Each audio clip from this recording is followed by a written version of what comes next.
സാധനം കൊടുക്കാൻ പോവാണ് ഗൈസ്. ഇത് ഒരു എന്താ പറയുക, ഇതുപോലത്തെ സംഭവമാണ്. ഇത് നിവേദൂട്ടൻ അറിഞ്ഞിട്ടില്ല.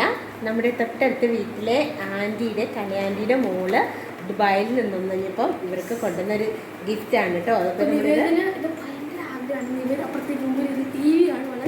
നമ്മളിവിടെ കുറേ കൂടി ചെന്നിട്ട് നിവേദൂട്ടൻ സർപ്രൈസ് കൊടുക്കാൻ പോവാണ്. അപ്പം അവൻ്റെ എക്സ്പ്രഷൻ ഒന്ന് നമുക്ക് കാണാം. അപ്പം നിയമക്കൊരു ഇത് കിട്ടി. അത് അവൾ ആദ്യം കണ്ടുട്ടോ. അന്നേരം അവനിവിടെ ഉണ്ടായിരുന്നില്ല.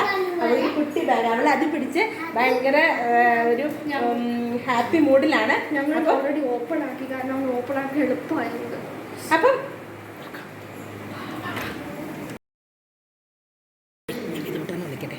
നിവേദൂട്ട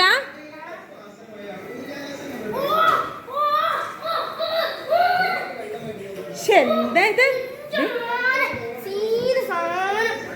അയ്യോ, ഇതാരാ നിനക്ക് തന്നേന്നറിയാവോ?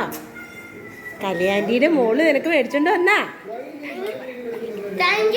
ആ ഇഷ്ടപ്പെട്ടോ? നോക്കി എന്താ ഗിഫ്റ്റ്. നിനക്കൊരു സർപ്രൈസ് ആയിട്ടാ കൊണ്ടുവന്നേക്കണേ. എൻ്റെ പൊന്നേ.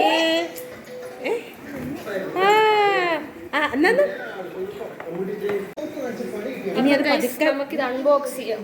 ഓക്കെ, അൺബോക്സ് ചെയ്യാം. അപ്പം നിവേദൂട്ടൻ അത് ഒന്ന് തുറക്കാൻ പോകുന്ന ഭാഗമാണ്. അച്ചുക്കുട്ടി ഒന്ന് ഹെൽപ്പ് ചെയ്ത് കൊടുത്തേടി. എന്താണ് അവിടെ സംഭവിച്ചത്? അപ്പം തുറക്കണ ഒരു ഭാഗമാണ് കേട്ടോ.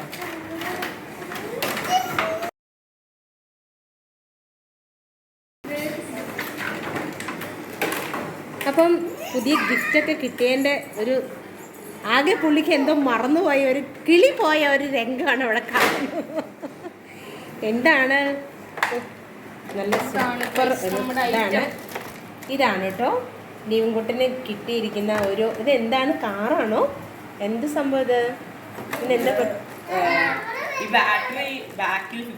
അതെയോ? അല്ല, ഇത് ഇതില്ലേ ഈ സാധനം ഓട്ടോമാറ്റിക് ചെയ്യാൻ ഈ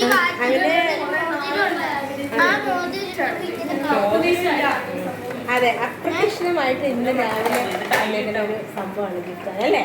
അപ്പോൾ നീവൻകുട്ടൻ അത് തുറന്നതിൻ്റെ പണികൾ നടന്നുകൊണ്ടിരിക്കണം. അപ്പം നടക്കട്ടെ. അപ്പം ഹാപ്പി അല്ലേ? ഓക്കെ. അപ്പം ആൻറ്റി നേരി കണ്ടൊരു താങ്ക്സ് ഒക്കെ പറയണം കേട്ടോ. അങ്ങനെ നിയാമോക്ക് കിട്ടിയ ഗിഫ്റ്റൊക്കെ ആയിട്ട് നിയാമോള് കിട്ടിയത് അവളുടെ കയ്യിലാട്ടോ. രണ്ടോ അവളാണ് വാങ്ങിച്ചുകൊണ്ട് വന്നത്. അപ്പോൾ അവൾ അവളുടെ ബാഗൊക്കെ കെട്ടിപ്പിടിച്ച് ഉമ്മയൊക്കെ കൊടുത്ത് അവൾ അങ്ങനെ ഇരിക്കുന്നുണ്ട്. അപ്പോൾ ചേട്ടായിക്ക് വേണ്ടിയിട്ട് അവൾ വെയിറ്റ് ചെയ്തുകൊണ്ടിരിക്കുകയായിരുന്നു. അപ്പം അങ്ങനെ ഓക്കെ, ടാറ്റാ ബൈ.